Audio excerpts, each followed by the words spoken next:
Social మీడియాపై యుద్ధం చంద్రబాబు సర్కార్ సరికొత్త వ్యూహం సోషల్ మీడియాలో అడ్డమైన పోస్టులు పెట్టే వాళ్ళ ఆట కట్టించేందుకు ప్రభుత్వం చర్యలు ప్రారంభించింది. చట్టపరంగా ఏం చేయొచ్చో అవన్నీ చేసేందుకు కసరత్తు చేస్తోంది. అయితే మీకు అంత సీన్ లేదంటోంది విపక్షం. ఇంతకీ సోషల్ మీడియాలో ఆగడాల్ని ప్రభుత్వం కంట్రోల్ చేయగలదా? సోషల్ మీడియా వేదికలపై అసత్య ప్రచారం, వ్యక్తిత్వ హననం, మహిళలపై అసభ్యకరమైన పోస్టులు పెరిగిపోవడంతో కఠిన చర్యలు తీసుకునేందుకు ఏపీ ప్రభుత్వం సిద్ధమైంది. ఈ విషయంలో ప్రత్యేక చట్టం రూపొందించేందుకు 5 మంత్రులతో కమిటీని ఏర్పాటు చేసింది. ఆ కమిటీలో హోంమంత్రి వంగలపూడి అనిత, ఐటీ అండ్ విద్యాశాఖ మంత్రి నారా లోకేష్, వైద్య ఆరోగ్య శాఖ మంత్రి సత్యకుమార్, పౌర సరఫరాల శాఖ మంత్రి నాదెండ్ల మనోహర్, హౌసింగ్ అండ్ సమాచార ప్రసార శాఖ మంత్రి కొలుసు పార్థసారథిని సభ్యులుగా నియమించింది.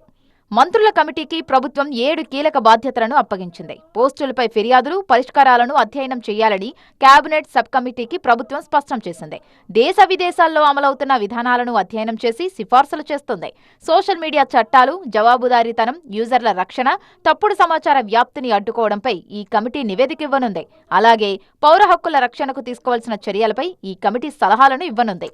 సబ్ కమిటీ నివేదిక ఆధారంగా శీతాకాల సమావేశాల్లో బిల్లు పెట్టి చట్టాన్ని తీసుకురావాలని ప్రభుత్వం ఆలోచిస్తోంది. ఈ చట్టం రూపకల్పనపై మొన్నటి అసెంబ్లీ సమావేశాల్లోనే ప్రభుత్వం క్లారిటీ ఇచ్చింది. సోషల్ మీడియాను అడ్డుపెట్టుకుని యాంటీ సోషల్ ఎలిమెంట్స్ గా చెలరేగిపోతున్న వాళ్లను కంట్రోల్ చేయడానికి, వాళ్లపై చర్యలు తీసుకోవడానికి కఠినమైన చట్టాలు తెస్తామన్నారు హోంమంత్రి.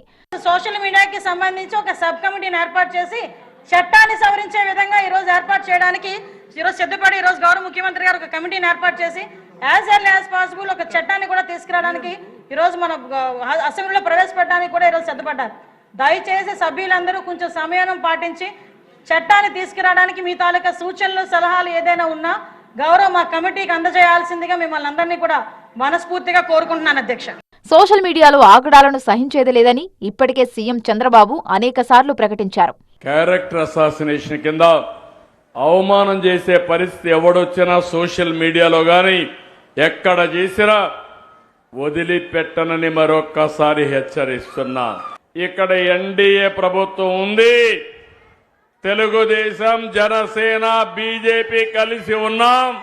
ఎవడైనా తోక దిప్పితే తోక కట్ అయిపోతుందని మరొక్కసారి హెచ్చరిస్తున్నా. దీనికోసమే ప్రత్యేక చట్టాన్ని రూపొందిస్తోంది ప్రభుత్వం. ఈ చట్టం అమలైతే ఫేక్ న్యూస్ వ్యాప్తిని అడ్డుకోవచ్చని ప్రభుత్వం భావిస్తోంది. అయితే ప్రభుత్వ ఆలోచన సరికాదంటోంది వైసీపీ. సోషల్ మీడియాపై మంత్రివర్గ ఉపసంఘం నియామకం రాజ్యాంగ ఉల్లంఘన అంటోంది. ఈ రోజు సోషల్ మీడియా యాక్టివిస్టుల మీద మీ గొడ్డలి వేటు పడుతుంది, రేపు ఇంకొక గ్రూప్ ట్రేడ్ యూనియన్ మీద పడుతుంది. అందరూ మనం వ్యతిరేకించకపోతే ఈ చట్టం This is the draconian law what they are going to bring in. Social media అన్నది కేంద్ర ప్రభుత్వ పరిధిలోని అంశం. సోషల్ మీడియా నియంత్రణపై గతంలో సుప్రీంకోర్టు ఇచ్చిన తీర్పును ప్రస్తావించడమే కాకుండా కేంద్రం చేసిన చట్ట సవరణని కొట్టివేసిందని వైసీపీ నేతలు గుర్తు చేశారు. ఈ విషయంలో తనకు లేని అధికారాలను రాష్ట్ర ప్రభుత్వం ప్రదర్శిస్తోందని వైసీపీ విమర్శిస్తోంది. రాజకీయ దురుద్దేశంతో ఇదంతా చేస్తున్నారు అనేది వైసీపీ నేతల ఆరోపణ.